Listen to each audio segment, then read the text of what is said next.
ladies and gentlemen. Thank you for joining us this afternoon for our panel event with Master Sergeant Deandra Parks and Mr. Nick Scott. My name is Cadet Second Class Grant Appel, and I'll be your panel moderator for this event. It is my privilege to welcome you and our panelists to this session as we continue our conversation surrounding our 2021 National Character and Leadership Symposium theme of Warrior Ethos as Airmen and Citizens. It is now my pleasure to introduce our panelists. Master Sergeant Deandra Parks, hate crime survivor and awareness advocate, and Mr. Nick Scott, professional wheelchair bodybuilder, ballroom dancer, and powerlifter. Panelists, please take a moment to introduce yourselves to our virtual audience. Sergeant Parks, we'll begin with you. Good afternoon, Master Sergeant Parks here. I am on active duty in the Air Force. I've been in for about 16 years, and I am serving as a first sergeant. Currently here at Joint Base Andrews, part of the 89th Airlift Wing.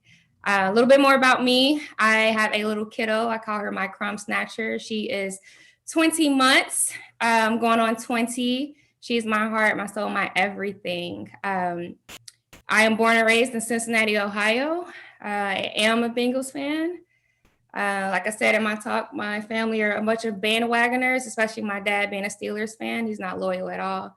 So that's just a little bit about me, and I'm looking forward to speaking to you all this afternoon.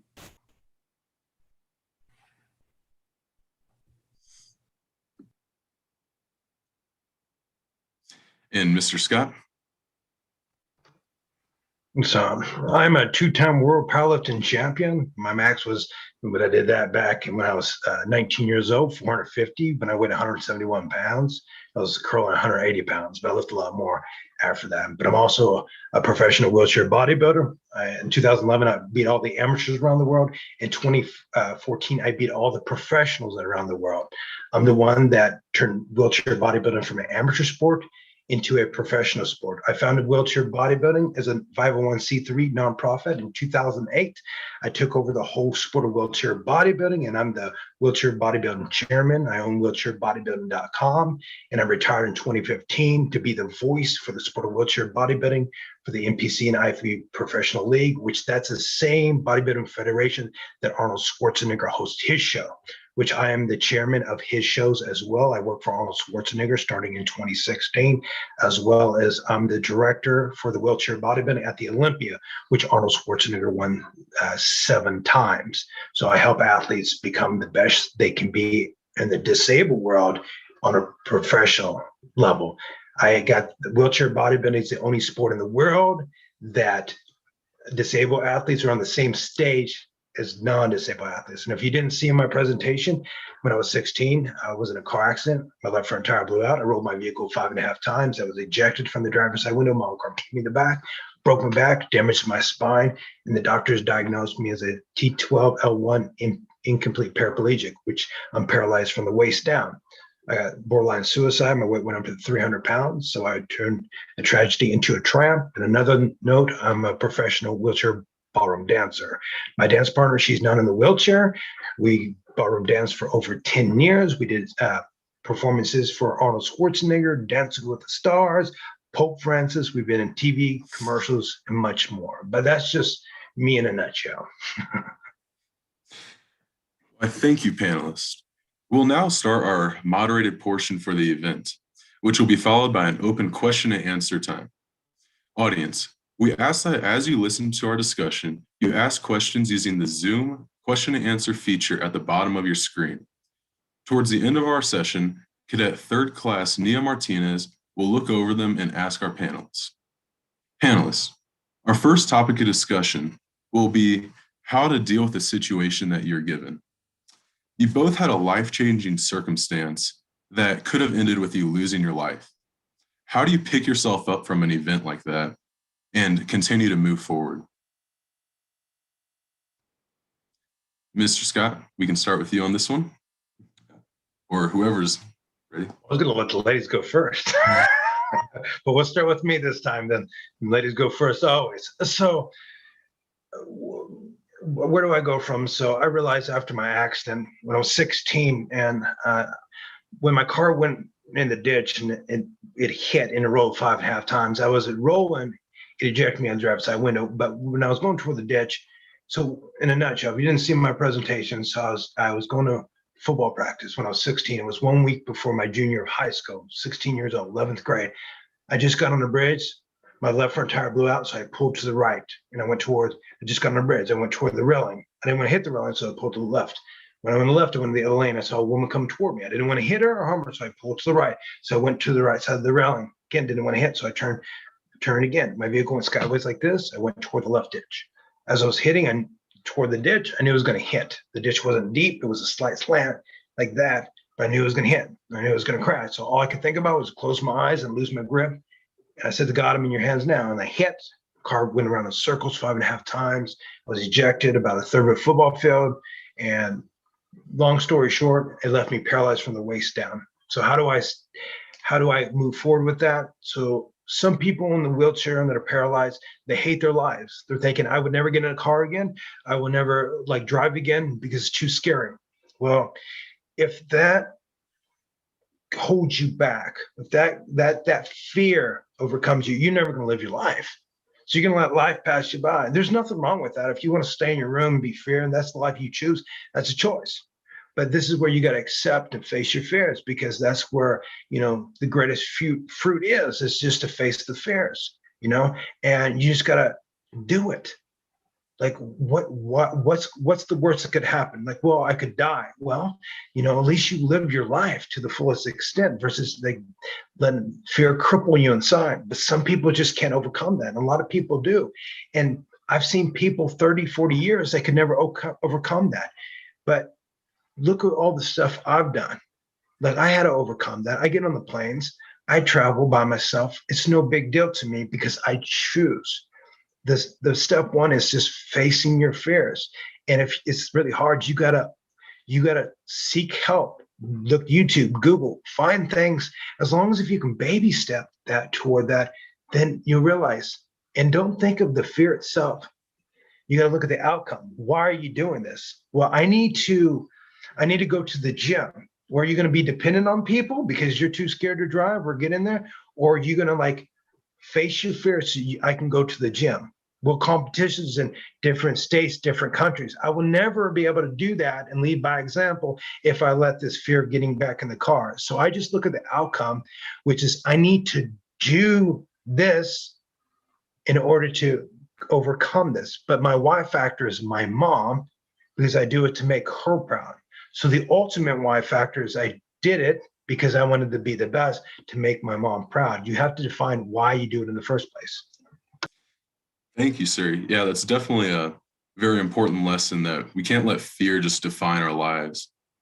Master Sergeant Parks, do you have anything you could say about your situation that you went through? Absolutely. And I echo everything that Nick said, right? You can't let fear cripple you. Absolutely. But the very realization of you're still here, I'm telling you, is enough to get you through another day. And in my situation, I was shot on a hate crime on active duty, having served in Iraq, served overseas, been back in Texas, in northern Texas, where I was attacked because of the color of my skin on Hitler's birthday. There was no history teacher, no one on my faculty in high school that ever taught me what 420 was, outside of what high schoolers would say it was, right? So I know you all know, but no one ever told me that was Adolf Hitler's birthday. But even still, it would have never crippled me to in fear to not go out into the public on that day. And so that was the motivation for my shooting. But why persevere? Why move on? Why not? Especially if you're seeking the help that you need to continue to forge and push forward. And so the simple fact that 5 of us were shot and 4 of us lived, that's enough to want to do it. And so in the military, we have this thing, or in the Air Force, we're being taught, if you ever gone through resilience training, you talk about having a board of directors. And Nick, you kind of hit on that with your mom, right? You want to make her proud. And on my board of directors, mom's there, right? Family's there, but I keep my attacker on the board of directors because when life gets tough, I think about him. If I need another rep, I think about him. another lap, whatever it may be, I prove him wrong, right? And I show him what I can do, because if it was up to him, I wouldn't be able to do anything. So the simple fact that I live gets me through. Thank you, ma'am. Yes, one thing that I definitely pulled from that was how you said, why not? Because, I mean, or also how Mr. Scott said, you only have one life and you always have to just keep moving. Like, I know I've always heard the quote, if not me, then who? So you just got to always continue to move forward. But that was also a great segue. You mentioned how you kept the shooter on your board of directors. Master Sergeant Parks, what role did forgiveness have in your warrior ethos? And why should we strive to incorporate it in our interactions with others? Well, that's a great question, segue. So forgiveness was key to my healing and recovery. It wasn't modern medicine. It wasn't any of that. It was choosing to forgive. And so one of my classmates that were shot that night with me, it was myself, my classmates, the barista, and a patron in the area or the location that I was, or the entertainment store cafe. And so we were life flighted to another city in Texas. And when we were able to visit each other, my classmates said, we have to forgive. And so we prayed and we decided to forgive. And I have not seen him in shadows, in my dreams, anything of that sort, because I chose to forgive. Now, that doesn't mean that I've forgotten what happened to me and that I'll ever forget what happened to me, or that I'll stop advocating for anyone that's ever been in the same situation that I've been in. So forgiveness is a huge part of my recovery and my healing. And I encourage others to consider it. And I do that by sharing how and what it did for me. And I know that it's tough. There are some things that have knocked anyone out there that can hear my voice down to their knees, and I probably would never understand. But I know what forgiveness can do for you. Yeah. Yes, ma'am. Thank you. And that's very powerful, because I know forgiveness is definitely not the easiest thing for people at times. And for the next topic that I'd like to talk about, Mr. Scott. Oh, yes, Mr. Scott. So I got something to stay on this whole forgiveness. So first off, the golden rule of life is to treat others like you want to be treated. Because the way I see it is like our hair is different, our clothes different, our skin's different, but our blood is all the same color. So the golden rule of life is treat others like you want to be treated. But there was this thing I saw about forgiveness. So it was a few years back that stuck with me, and I hope you guys take something for this. And it goes hand in hand with Ms. Parker. So I was watching this thing. It was a court. This killer killed his daughter, and the mother was in court. And after it was on, he got sentenced. And then the mother came up to the killer. She gave him a hug, and she said to him, "I forgive you." And I'm like, oh, I was like, how can you do that? It's like, wait a second, how can you forgive it? So later I was like fascinated about this. And she said that forgiveness wasn't for him, it was for me. Because what it was is like, I took that as like this whole life, this killer killed her daughter. And it was as if that just held her back, as if it was like a ball and chain ankle to her ankle. And it was holding her back, because all she was doing is living her life, thinking about her daughter, the killer, the daughter, the killer. Why did he do this? So her whole life revolved around, why did he do this? It wasn't until she truly forgave him that she took the boulder on her shoulders and lifted off. And that's the same thing, Miss Parker, she's, if you heard her story, she always keeps him close. So until she fully, accepts that forgiveness in her heart, she wants to keep him close, because I've never went something close to that. But my own grandfather refers to me as the cripple boy, and a lot of my family and friends disown me. Do I hate them? No, I forgave them. And again, just like Miss Parker, it doesn't mean you have to forget, but I forgave. And do I think of them? No, because I'm moving forward with my life. I no longer have that pressure, the burden on my shoulders thinking, what do they think of me? Because honestly, I don't care anymore. Yes, sir. And that's also great how you said that forgiveness, like if you don't forgive, it's just going to hold you down. And there's really many other things in life that can hold you down as well. And for you, especially Mr. Scott, you once said that everyone has disabilities except one of mine is visible. What can you talk about how people have these disabilities and what are like some of the steps that they can take to uncover them for themselves and learn to use them for the betterment of themselves and for those around them? Yeah, so when the quote says, one of my disabilities are visible, we all have disabilities. One of mine is visible, which you can see I'm in a wheelchair. I'm in a wheelchair. I mean, you can see it. But what about everybody else? You don't know what people are struggling. That's why you just got to be kind to everybody. Because even if somebody's mad at you or they say things that hate you, it's because they're struggling with something. So it's easy to say, why'd you do this? Why did understand where they come from? So think about what happened to Miss Barker. What is their mindset that they feel like they got to do these hate crimes? Why do they, somebody has to shoot somebody? Why do they have to fight somebody? Why? What is that mindset? Because that's their disability. Something's holding them back. And it's the choices that we make, they're focused on either the past or like some people like going back to high school, they relive these things in their life versus on looking at the future. In a car, the windshield's so much bigger than the rearview mirror. But those rearview mirrors you just reflect because you don't think you're good enough. Because people go on social media, they're looking at people like, well, they have more than me. And then we constantly judge ourselves to others. Because if you guys are here traveling and then you look at yourself, well, like I can't be with my family and friends. They have a better life than me. See how you're all of a sudden you are comparing yourself to them. So you're putting yourself below them. But deep down, those people that you compare, they'd be like, well, I hate my life. I hate my relationship. I hate my family. I hate my friends.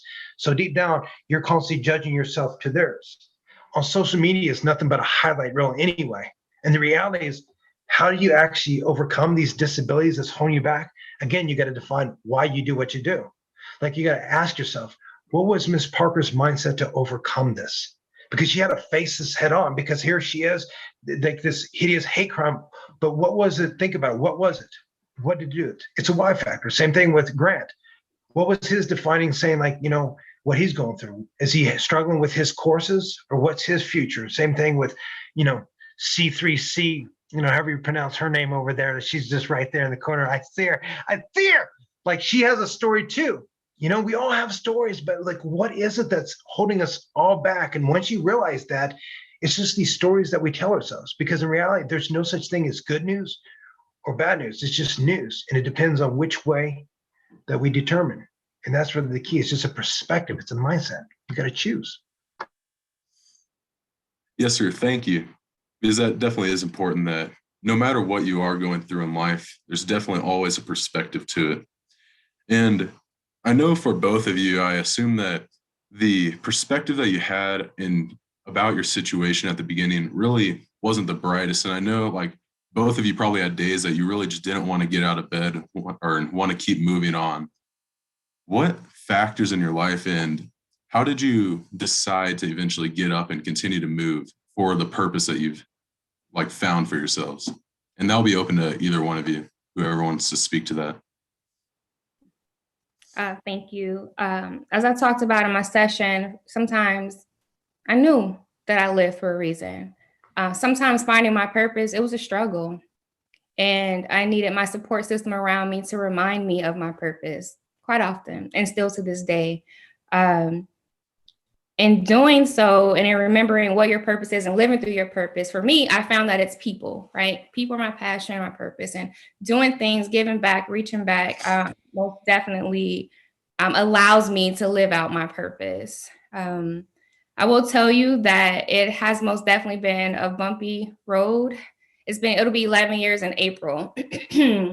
And I've had challenges. I've had leadership challenges. I've had to fight to stay in this uniform. But realizing and remembering why we wear this uniform and ultimately what our job is to do in this uniform as the 1%, most definitely keep me grounded. And so I think C.I. Troxel says it best, that you have to prepare for the worst day of your life. And for me as a medic, that's being able to run across the battlefield with an airman, a soldier, Marine, whatever it may be, and render care.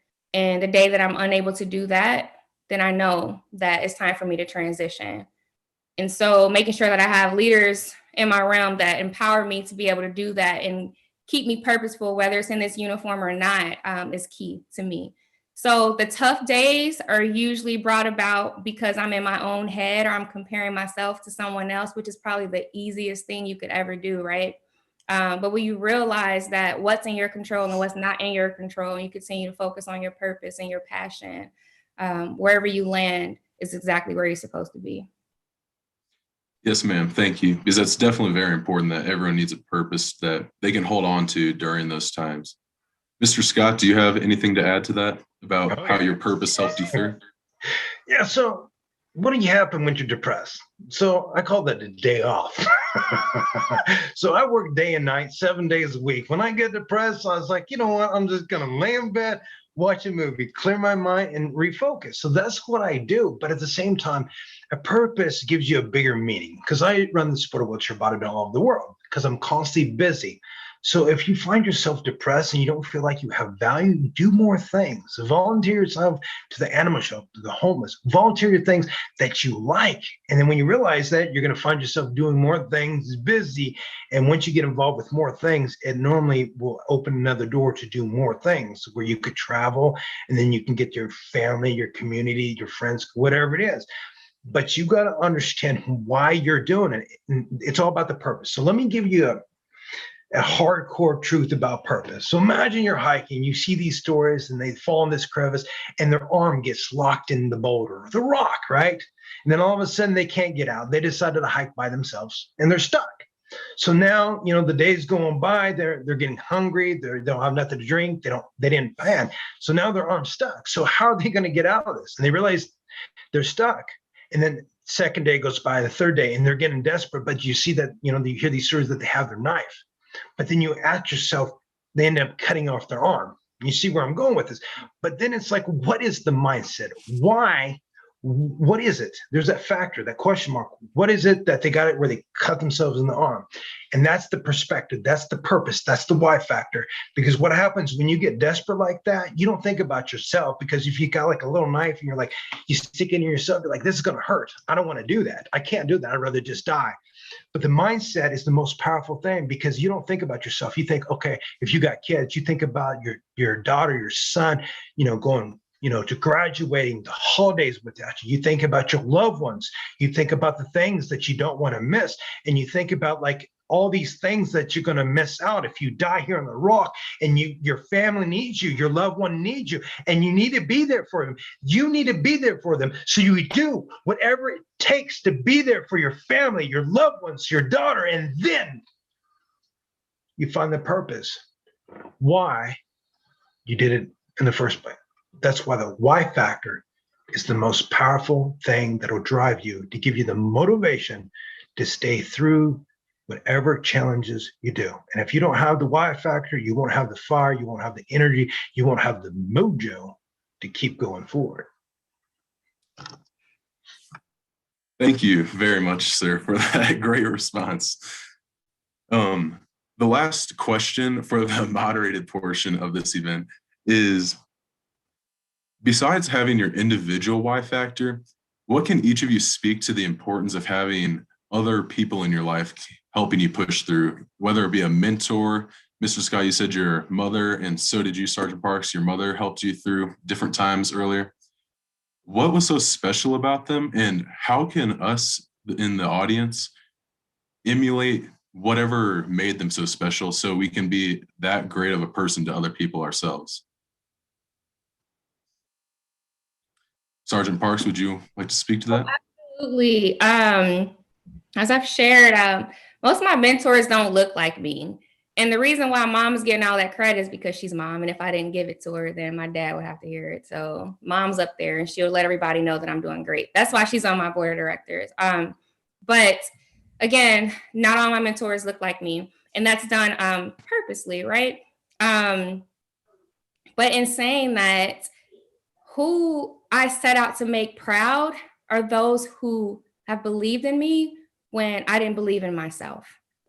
And that list, it's endless. It's so many people. And so when people scroll on YouTube and see me on here, like I scrolled on YouTube and saw the spouse of the year who spoke last year right here, gave a phenomenal talk, has an amazing story to tell. And I'm truly proud of how far she's come and what she does for all airmen and civilians. And so anyone that has ever believed in me most definitely is who I show up for as the best version of myself day in and day out. And with that being said, you have to know when to seek help.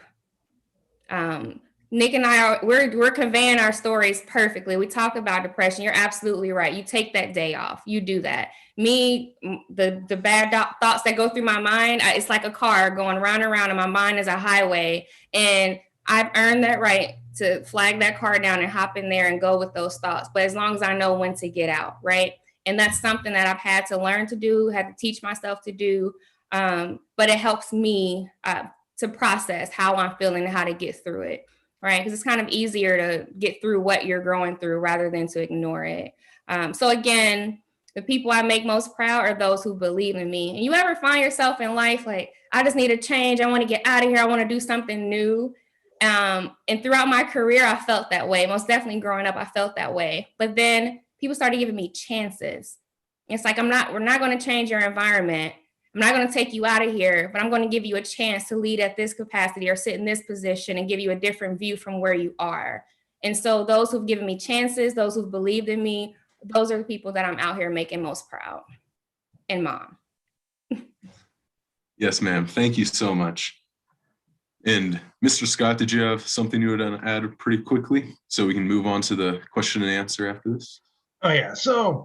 So you got to find something that you feel close to you. And like, as for motivation, there's really no such thing as motivation, honestly, because think about it. You look at somebody online and you see some race, somebody falls down, they break their ankle, but they get up and they follow the race. And you're like, oh my God, that's so inspirational. But that's not going to get you on the plane to go to Iraq.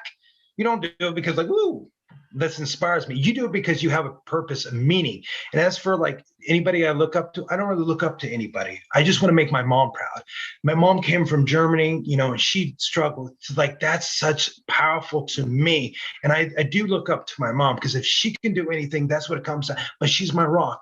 But the way I see it, like, I want to be a leader. I want to lead by example to inspire others to be the best they can be. So I see other powerful speakers. I don't look at them as like leaders. I dissect their material because one day I want to be the next big speaker around the world. And I study and I strategy, but you got to find your own like purpose and also somebody, but people that help you along the way. You never do it by yourself. It's a team effort. Yes, sir. And thank you both so much for your candid responses regarding the warrior ethos and how to never give up. We will now begin the open question and answer period. Cadet Third Class Martinez, I hand it over to you. Thanks, C2C Appel. Hello, everyone. My name is C3C Nye Martinez, and I'll be your virtual moderator for the next portion of our NCLS session. So we're going to open up to questions from the live audience, and hopefully by the end of it, C2C Appel will be able to transition us into our closing portion of our session. So the very first question is for Master Sergeant Parks. Ma'am, somebody asked, how did you bring yourself to be able to forgive your attacker? As someone who has seen others of my same faith group be attacked and killed for practicing their faith, I find it difficult to find forgiveness. What advice would you give in order to get to the point of forgiveness for someone who has wronged us, no matter how severe? I know. That's definitely a tough one. It's definitely a tough one. The easy answer is, why would you want to become the very thing that tried to tear you down? What would that help? The high road is most definitely the most loneliest road, but so much is accomplished there. And it's not who you are in the first place to even become who they are, right? But I know, trust me, I know, but knowing that not everyone out there thinks like them, not everyone in this uniform, not everyone in your university or school thinks like them, should be enough to get you through. It's not your job to change people like that. It's your job to choose to want to forgive, to choose to not be the thing that was horrible to you, right? And it's also your job, if you choose so, as I have, to advocate on behalf of people such as yourself, right? And to share those experiences and to let people know it's not okay in the locker room, on the track, wherever you are, to make that kind of joke. It is not funny. And I stand up, I have friends Muslim, Asian, right? I stand up for them all. Hey, that's not funny. I don't find that funny, right? And if you're thinking that joke is funny around me, what else are you saying when I'm not around, right? It's nipping it in the bud, and changing the culture and shifting the culture starts in your friend groups, your peer groups, and your classrooms, right? Whether it's virtual or in person. It starts with you. Forgiving is tough, and I don't expect anyone and everyone to do that, right? But not allowing it to define and shape your path negatively, that's what you need to do, right? Don't let it turn you into a bitter person. Don't let it turn you into the very thing, again, that tried to tear you down. I most definitely pride myself on forgiving, but that's my faith, right? I love as my God loves. That's what I do. And if I don't love, I'm doing each and every one of you that can hear my voice a disservice. That's awesome. Thank you so much, Sergeant Parks. I really appreciate it. So both of our speakers have both talked about the path towards triumph. And so one of our people from the live audience has asked and kind of brought up this idea of facing your fears. And so they asked, how do you prepare yourself for that? How can we prepare to face fear and challenges in such a hard situation? And I'll start with you, Mr. Scott. The easiest way to face your fears is just do it. Like when you hold back, you keep telling yourself like today's going to be the day, and this is the step, like step 1, step 2, no, just do it. Like you got to realize like fear it's not even real. It's just you telling yourself a story that this is going to be a horror novel. So like I speak in front of thousands live, and whereas that's the number one fear in the world, it's no big deal to me, because at the beginning it was, but then I realized like I looked at it at a different perspective. Whereas people's like, well, people are looking at me, they're criticizing me, but I didn't. I changed my perspective. So instead of thinking like people are analyzing me, I'm there to serve a purpose. I want to leave an impact, and it allowed me to slow down what I had to say so I can get my point across. Whereas people don't look at people, or they read from a piece of paper. I speak from the heart. I look at people in the eyes, because I'm going to speak to their souls to impact them. So that's how I overcome the fear of like speaking. But at the same time, that goes for anything, because when I'm competing on a stage, like without my shirt in front of thousands of people, like I go in there for a purpose. So I'll take it off, but I don't like going to the beach to take off my shirt, because I just don't like it. Because like, what's the point of that? I just hate it. So it's weird. Same thing, getting ready to perform, for Pope Francis or Arnold Schwarzenegger or Dancing with the Stars. It's like if I let this fear cripple me that I'm going to mess up, I really am going to mess up. It's like you see your future in advance, because if like, spiders is your thing, thinking, oh my God, I can never touch a spider. Like the reality is, just know that, work with an expert that's non-venomous, and it's going to creep you out, but you just got to slowly just do it. And if you do it, you're going to realize you accomplish that, and then you back off and you don't have to do it ever again. But the point is, you got to face your fear. And same thing with Ms. Parks. Like, wait till she says it, because think about it. What is the mindset? You got to really think, listen to what she has to say. What is the mindset that she faced her fear? What was my mindset? Because what was the purpose? Because again, I spoke because I wanted to spread awareness to wheelchair bodybuilding disabled athletes all over the world. And this way I can do it on a bigger platform. So in order for me to achieve my goals, I have to face my fear, because the outcome was bigger than the struggle, the fear. Because football players, sports athletes, they don't like to practice. They don't like to get up 5 o'clock in the morning. What they love is to win the game. The only way they're going to win is because of the outcome. Same thing with, cadet number up right here, C33. She has to do certain things that she doesn't like, but she did it, and she has to face her fears, because, jumping in to travel, what is her story? Did you ever think about that? Regardless, we're the speakers, but even she has her own stories, the face she had a fear to be able to get in the position. It's a mindset, and that's how you do it. Just do things. I think that's wonderful insight, Mr. Scott. I think a lot of times we tend to forget the long-term goal of a lot of our aspirations and just see what's in front of us. And I think it's very important to step back and kind of consider, well, hey, where will I be in the long run? How will this benefit me in the future? And so I loved your response. And so speaking of fear, Master Sergeant Parks, Brittany Pregetil, and excuse me if I said that wrong, asked you, what have you learned about continuing to talk about your story, even if it might not be the most comfortable thing to do repeatedly? And what do you hope to pass on to others who get the opportunity to hear your story?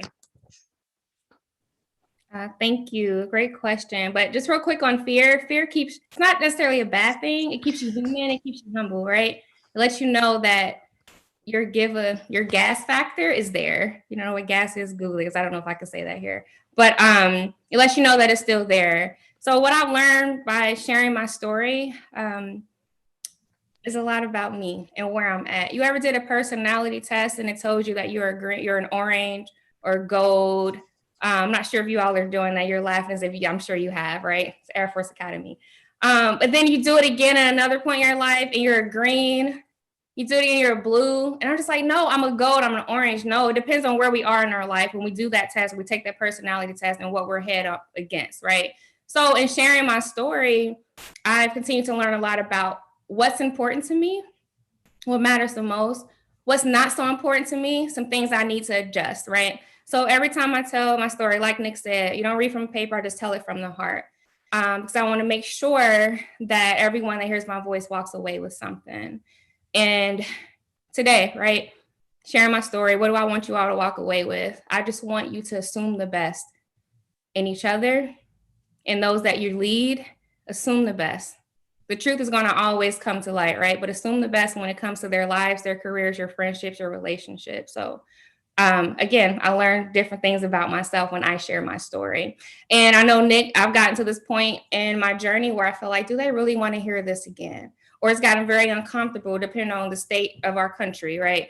Do I want to talk about the fact that I was shot in a hate crime? Do I want to share that? You know, sometimes I'll share that it was in Texas. Sometimes I'll just say that it happened, just depending on what's going on. But then I realized you all need to hear the story, the truthfully, right? And I'm doing you all a disservice by not being that. So it's a great question, Brittany. Awesome. Thank you so much, Master Sergeant Parks. And watching the time right now, I think we have time for one more live question. So we're going to end with anonymous attendee. He asked for both either speakers. I've recently heard that confidence comes from acceptance. For many of us as young adults, finding ourselves is a large part of our lives at this point in time. What advice do you have for us seeking self-acceptance in terms of feeling confident in our own identity?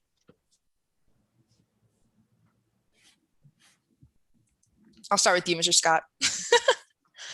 Okay, so acceptance. So after my accident, I was 300 pounds. I hated who I was. I didn't even like going across the street, like crossing the road, because I was afraid people looking me in the wheelchair, like what they're thinking. But the reality is to overcome this confidence thing so you can really get overcome it. It's really becoming awesome at something. So once I found out that I could bench press and I wanted to be the best, I broke all the school records. So one weight meet, it was the first weight meet, I came back because I had to wait over a year because my mom didn't approve it because I wore a chest brace. And if I lifted too heavy, my staples would open them on the back. But I told the doctor, if they did, you could just close it, right? But I waited because of my mom. So I did the first weight meet. Their school record was 275 pounds. Then the person that in my weight division, he pushed up 285 pounds. But when he got done, I told him just leave the weight on because I needed to warm up because I knew I was stronger than him and it made me feel good.